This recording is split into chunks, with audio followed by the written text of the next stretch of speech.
priority at the moment, we need intra-Afghan dialogue among ourselves first to come to that political consensus and then sit with the Taliban. International should support us because what Taliban signed in the agreement or Doha agreement, how they can ignore that? And remind us, what particularly are they ignoring? Because it was written in that Doha agreement that Afghans should decide the future political system in Afghanistan, like the interim government or whatever. That didn't happen.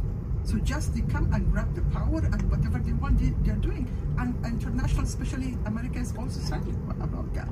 Narges, what is the danger if you aren't able to mount more pressure against the Taliban, in particular to respect human rights? Look, Suzanne, the international community has to decide in the bigger picture what exactly do they want, what kind of order they want to pursue for the world moving forward. If we would like to stand and work for the expansion of democracy, openness, equality, justice, then the path that we have adopted for Afghanistan and many other countries is not the right path. And we have to understand that today the world is connected. So three things which are important for us moving ahead. One is that we have to stop normalization of Taliban, and the values of democracy, justice, equality should be really universal. It should not be selective for some country and should be dropped for some other countries. And then moving forward for us, as Ms. Carvajal said, it's really important that we invest, and not invest, but actually support the struggle of the Afghans in the last 3 years.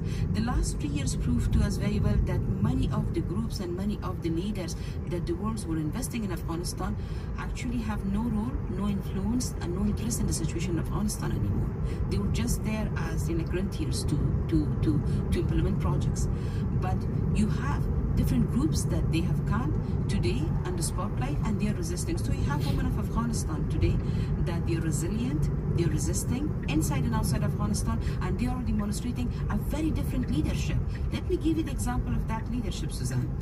Today, beside advocating for the rights of women in Afghanistan, we are also advocating for recognition of gender apartheid as a crime against humanity. Why?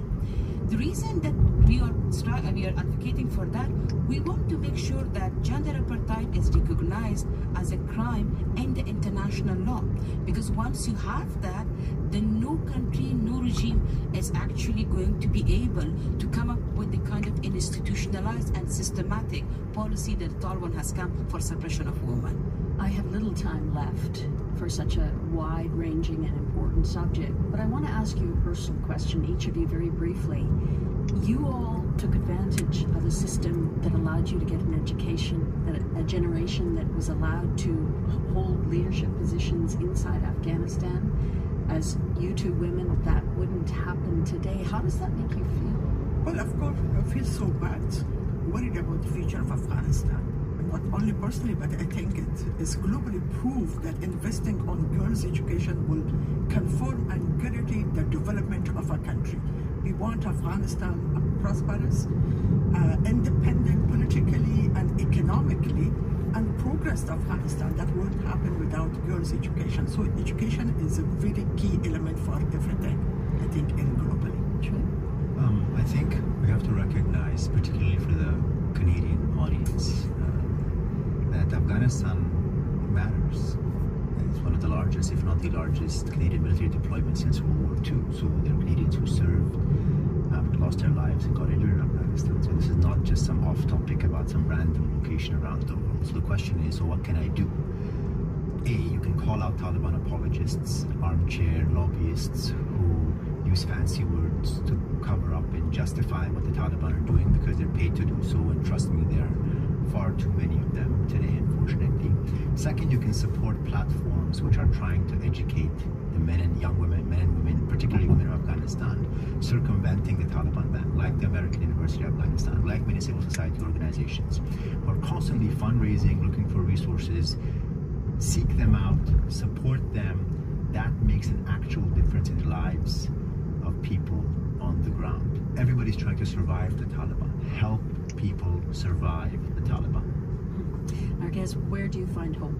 My main source of hope and inspiration is the women of Afghanistan. The resilience, the resistance, and the leadership that they have. I'm someone that I left my country for the second time. I went to school in Pakistan, in one of the refugee schools. I remember that I was attending classes that they were under 10. When I came back to Afghanistan, my main hope was that we should hand over a better Afghanistan to our young generation, to our women.